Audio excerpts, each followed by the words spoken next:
6 is Introduction to Hypothesis Testing. It a little bit builds on the idea of using a simulation. Okay, we're going to talk about simulation still and how you can use that to test something. But we're going to talk as we go through here. We're going to be talking and looking at what kind of hypotheses we can come up with in various situations and how we can test them.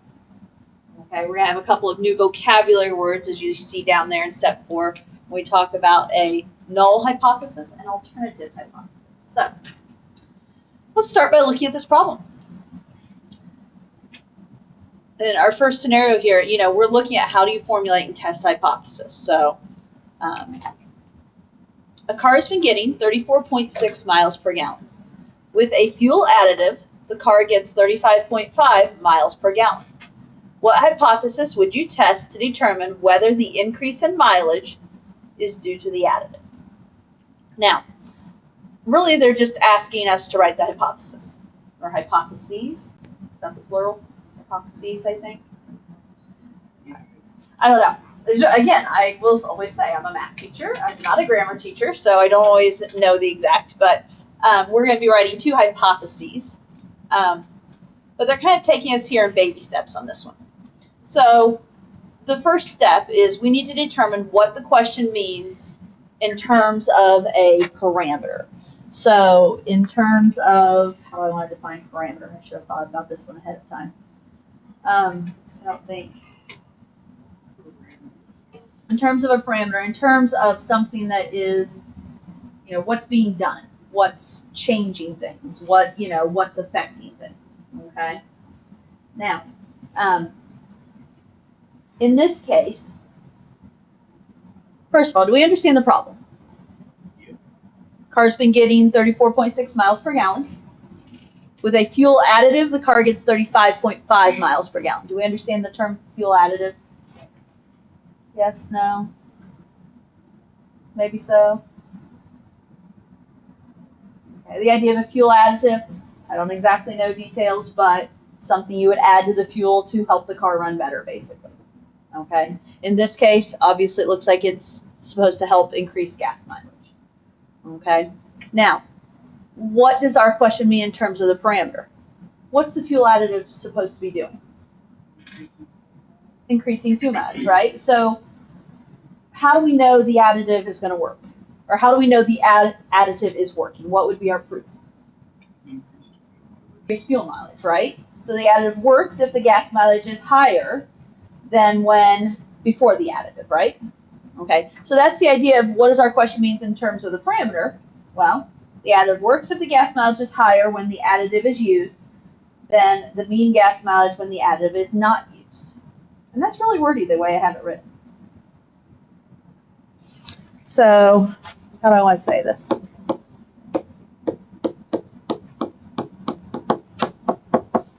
The additive works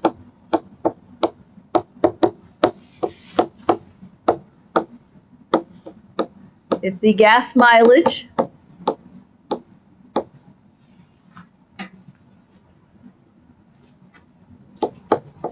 is higher when the additive is used.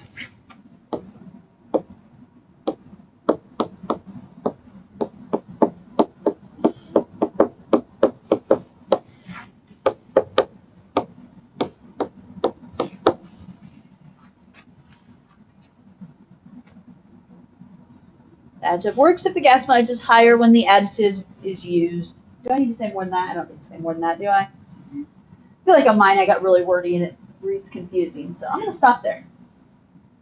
Try and keep it more concise. Now, state the information about the parameter mathematically. So now we're talking about stating some kind of mathematical statement. Okay, so numbers, symbols, variables, that type of thing. With this, when they talk about the car getting 34.6 miles per gallon, keep in mind that is a average, yes? If they're getting, so an average or a mean. So I'm going to, and kind of sticking with the statistics theme, I'm going to use mu to represent the mean gas mileage with the additive. So I'm going to define my variable, and then we'll talk about what we're going to write. So let mu equal the mean gas mileage with the additive.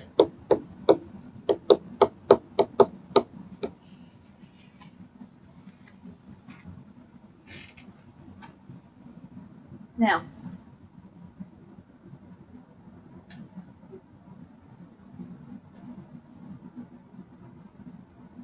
what do we expect the gas mileage to be with the additive?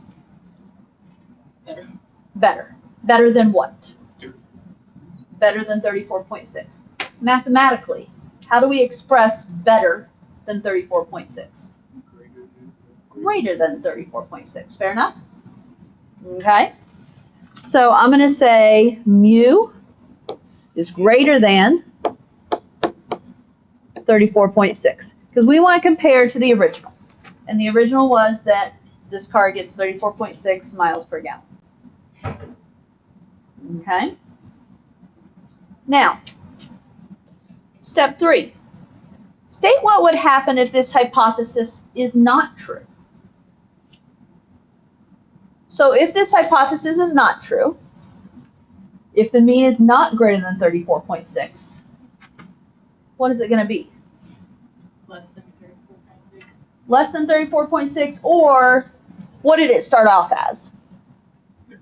34.6 exact, right? And it kind of depends on the scenario of whether we're going to use less than or equal. In this scenario, because that's what it started off as, I'm going to say that if it's not true, then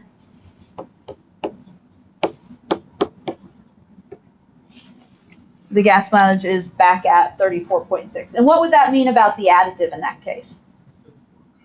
Okay, it didn't work. It did not cause an increase in gas mileage. So I'm going to put that little side note here is that additive did not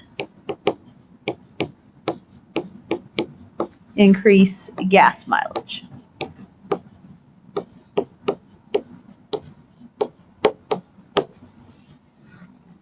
Okay.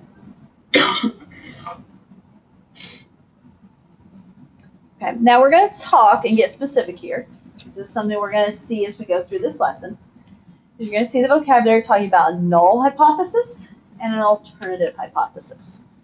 Okay? Your null hypothesis is, I'm trying to think of how it's phrased, your hypothesis if nothing changes. Okay, if whatever the parameter, is supposed to be doing, if it doesn't work and nothing changes. Okay, that's your null hypothesis. So in this case, if nothing changes, what's our null hypothesis? And that's going to be back here at step 3, that mu is 34.6. Okay, in other words, if the additive doesn't work, nothing changes, then that mean is going to stay at 34.6. Okay, so that's going to be what we call the null hypothesis. I'll write that down here in a moment. The alternative hypothesis is, okay, if whatever we're trying to change does work. Okay, so what's the alternative? Okay, if this parameter, in this case, the additive works, what's going to be our hypothesis then? And if the additive works, what are we thinking? Mu will be greater than 34.6. Okay, so you often will have to write or identify null hypothesis and alternative hypothesis. Okay, so null is going to be if nothing changes.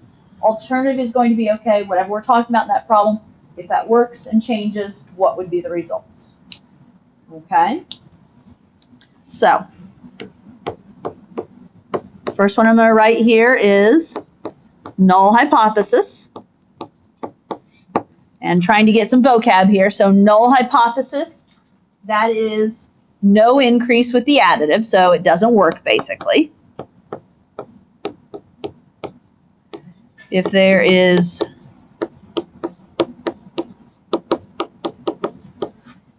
no increase with the additive, then our null hypothesis which for the record is stated as H sub 0, okay, is in your hypothesis times 0 type thing at the beginning.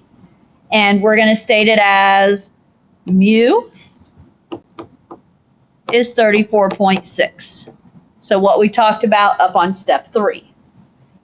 That's your null hypothesis, okay?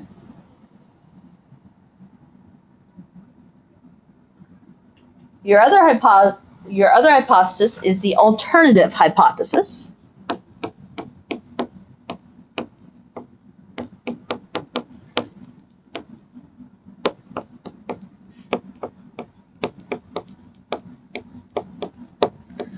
Your alternative hypothesis is going to be if the parameter does change. So in this case, if the additive works. So this is going to be if there's a possibility of difference, is what I'm just going to generally say. Is what, based on whatever changes.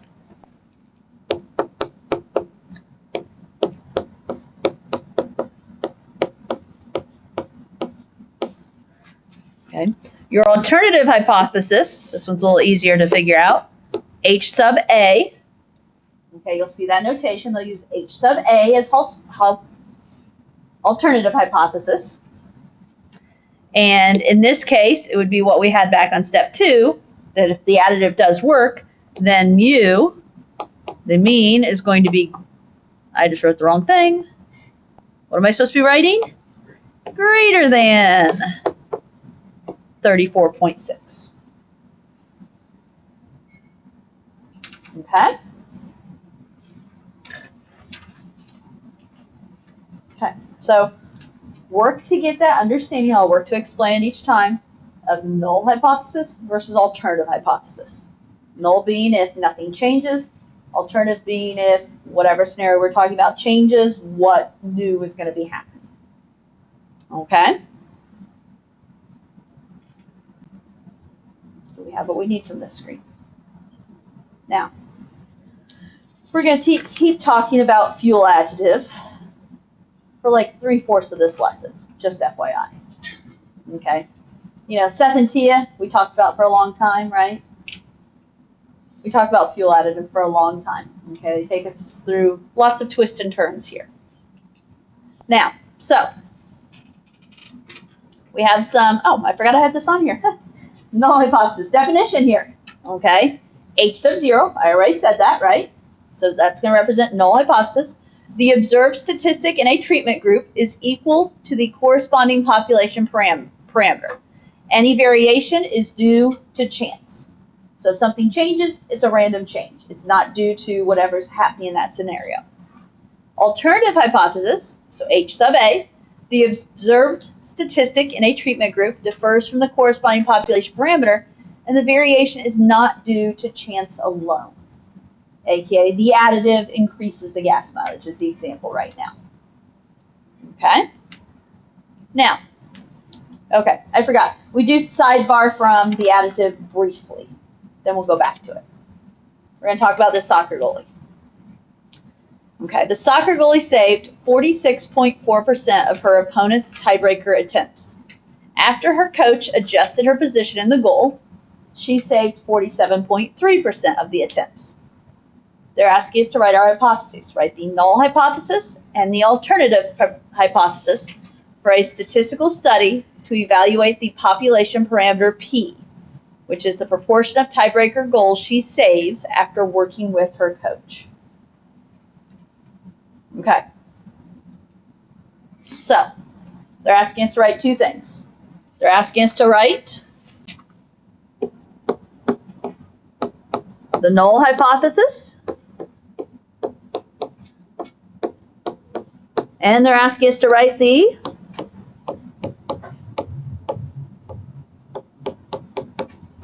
alternative hypothesis.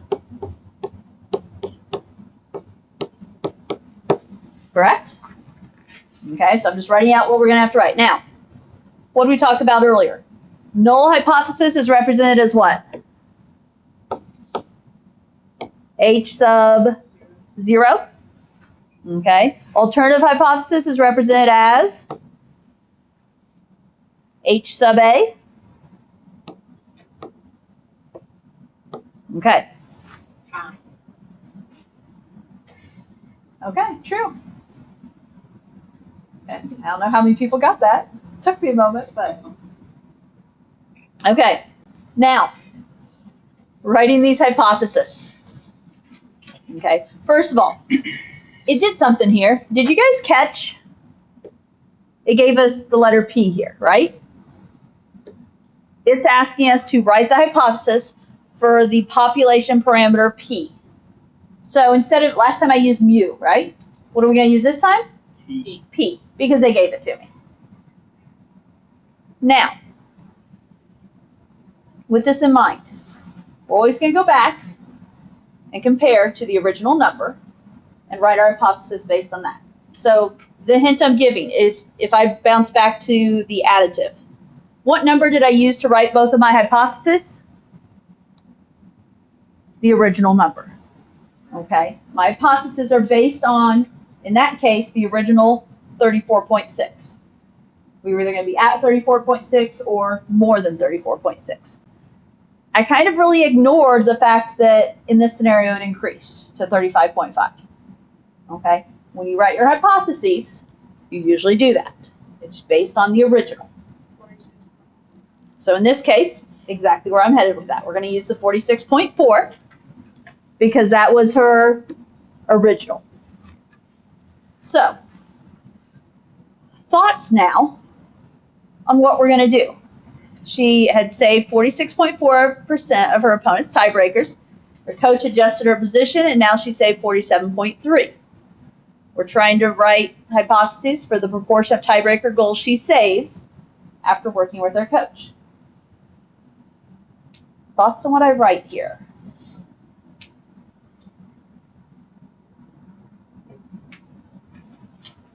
I mean the hint. What letter are we using? P. And I don't care which we write first, whether we write null or alternative first, which one's easier for you to pinpoint.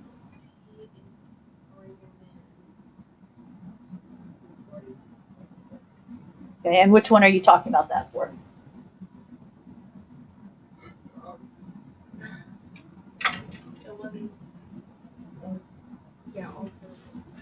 Okay, so if we're talking about P being greater than that 46.4%, that would be saying that the coach changed something, right? The coach working with her affected her, and that's not just due to she randomly had a better run, but that the coach improved her, right? Now, I will say, what is 46.4% as a decimal? Huh? What? What is 46.4% as a decimal? Because the book doesn't use 46.4%. They change it to decimal form, which is 0.464. I mean, I get it. It's 46.4%, but okay. So I agree. Alternative hypothesis is P is greater than basically the 46.4%. Now that's alternative, because alternative is the one that variation is not due to chance alone. So that's her coach pushing her there. Now, thoughts on the null hypothesis then? P equals 0.464. I'm going to go, kind of. Now, and this is, it kind of varies from time to time. I like it. What could I include in there? Less than or equal to. Now, let me write this down, then we'll talk about it. Because I know I'm going to get some brushback here, aren't I? Because I don't have a set answer of why did last time we just use equal to and this time we use less than or equal to. I don't have an exact answer. It kind of depends on the scenario. Okay. This one, you know, the goalie saved 46.4% of her opponent's tiebreaker attempts. Is she always going to save that many? No. Okay. So I think that one you have to look at that it could be less than. Definitely equal to, right? And that after a coach works with her, she should definitely, hopefully, assuming what he did worked, it should be greater than 0.464.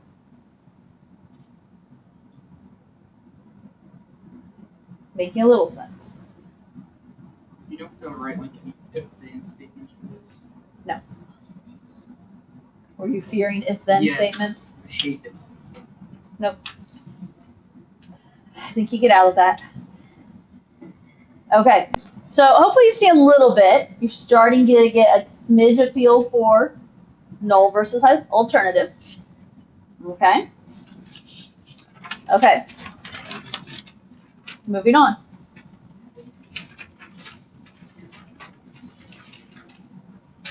We're going to go back to talking about fuel additive, everyone's favorite topic.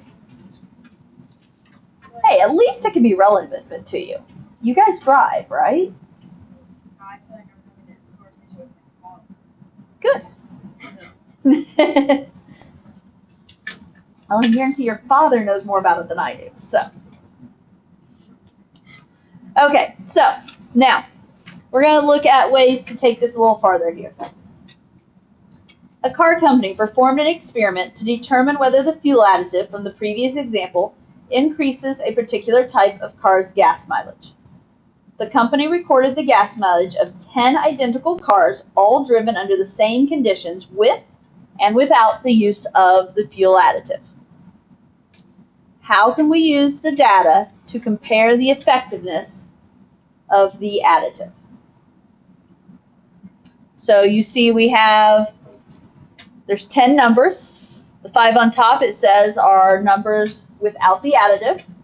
The 5 on bottom are numbers with the additive. Well, to start us off, what's going to be a good way to compare the two groups? Find the mean. Okay, so let's find the mean. We're going to find the mean without the additive, and we're going to find the mean with the additive. And then I will say we're going to write a null and alternative hypothesis. And I'll talk about what that means here in a moment. But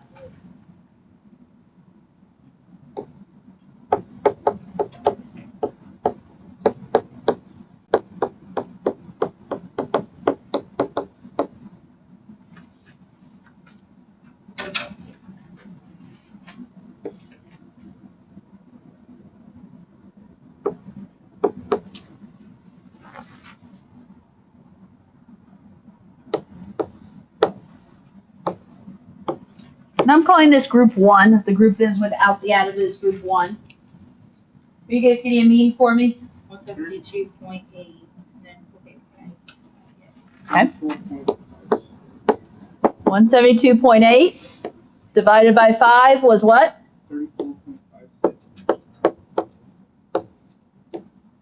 34.56. 34.56. Okay. So that is the mean of the 5 values in what I'm calling group 1 without the additive. Repeat the process with the additive. I'm going to call this mu2. You said 176.6.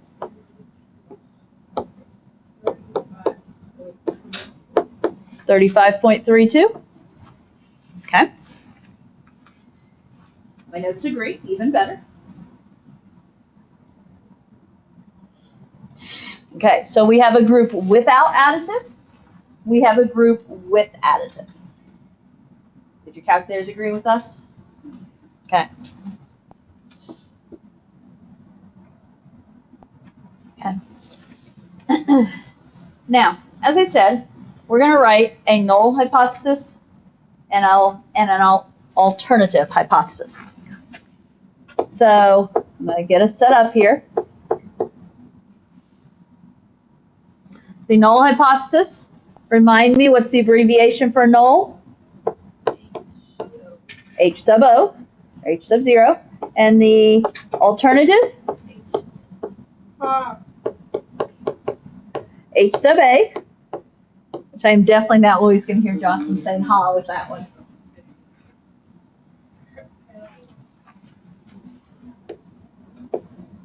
Hey, maybe you guys will remember it too. Now,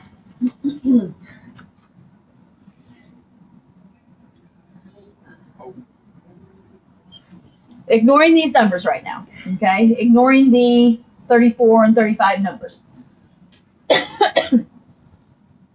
Null hypothesis. If the additive doesn't do anything, if it didn't work, doesn't do anything, nothing changes. What would be true about groups 1 and 2? They'd be the same. Their average should be the same, yes? Now, and we could put that as mu1 should equal mu2, but I also have a different way, okay, that we can look at this in terms of if they should be the same, what would be true if you subtract these two? You would get, Positive. Oh, wait. if they're the same, Yep. you would get 0. So what I'm going to suggest for the null hypothesis, we're going to use the idea that mu2 minus mu1 should equal 0. And that's just a really fancy way for saying that their means are the same. If the additive doesn't change anything, their means are the same. Now, if the additive does change, like we expect it to, now we're talking alternative hypothesis, right? So any change isn't just due to chance, it's due to the additive. What would be true? So what should be true of group 2 to group 1? If the additive works, they should be different. U2 specifically should be higher. So what about when you subtract, if I keep this in the same format, what about when you subtract mu2 minus mu1? You should get a positive number. In other words, mu2, in a good true scenario, group 2 mean minus group 1 mean should result in a positive, yes? Because I should be doing bigger minus smaller. And bigger minus smaller is going to be a positive number, or it's going to be, I don't mean to say equals, I meant to say greater than 0. Because what's a fancy way for saying positive? Greater. If a number is positive, it is greater than 0, yes? Okay. Now, in this specific problem, what is mu2 minus mu1? 13. 34, wait, no, 35, yeah. Minus. Wait, no. I like that answer. Okay. I'm sorry. This is the last line of information I'm writing, as you can kind of see. Okay, so in this scenario, when we do the with additive mean minus the without additive mean, so 35.32 minus 34.56, we get 0.76.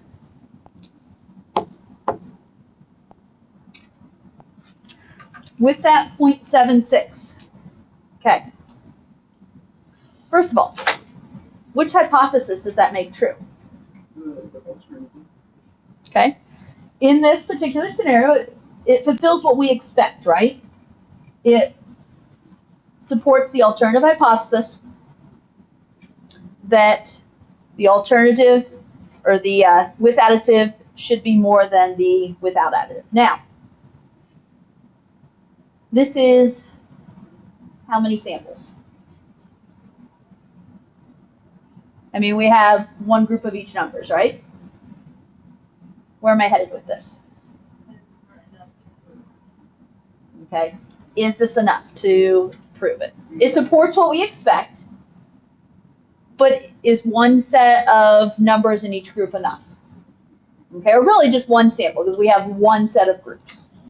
Okay, so what the question becomes in this scenario is this difference due to the additive like we expect, or is it just due to like random chance, or what's the word I used in my notes? Random variation.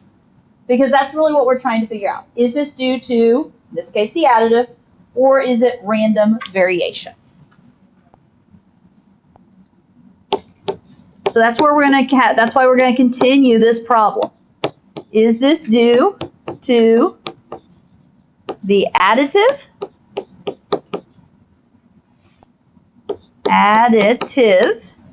or random variation.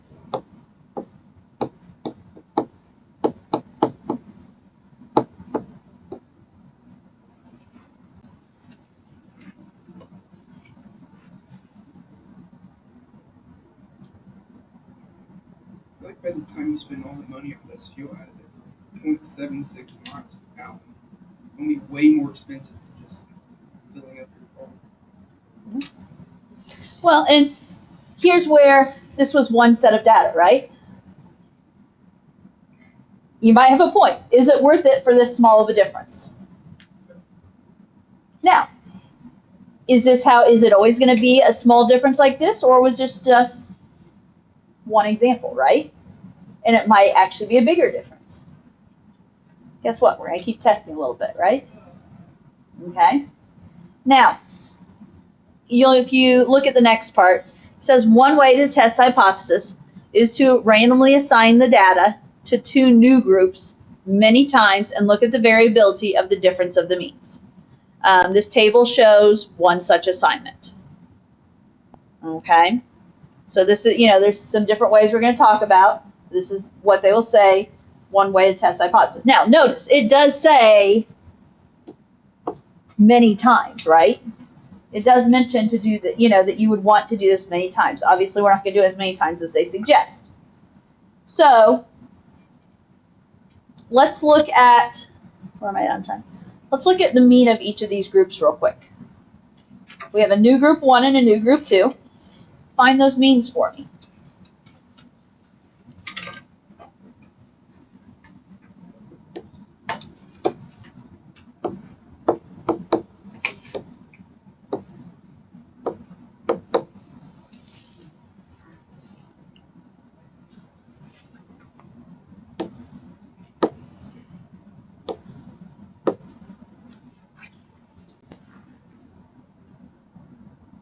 The second group is 34.98.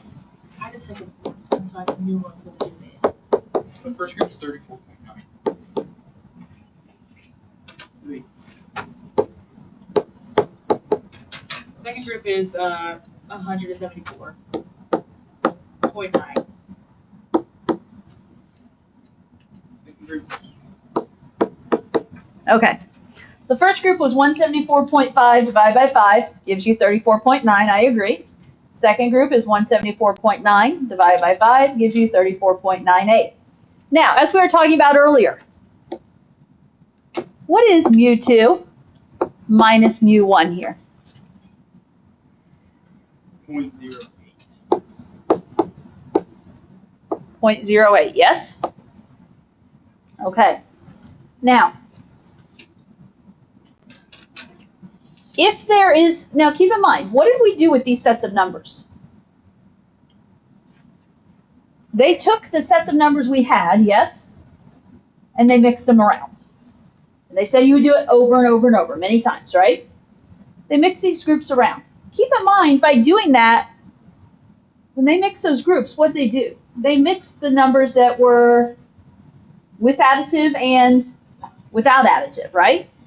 And if they are truly randomly mixed, we're not going to expect this number to be a big number now. If they're truly randomly mixed, these groups should become more the same, hopefully. And so if there is no difference in groups with and without the additive, the difference between the groups will often be 0. And that's what I'm going to, last thing I'm going to write for today, because we're about out of time. So, if there is no difference in groups with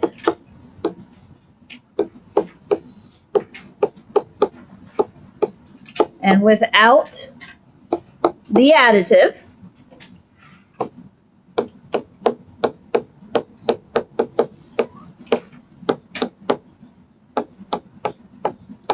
the difference between groups will often be 0.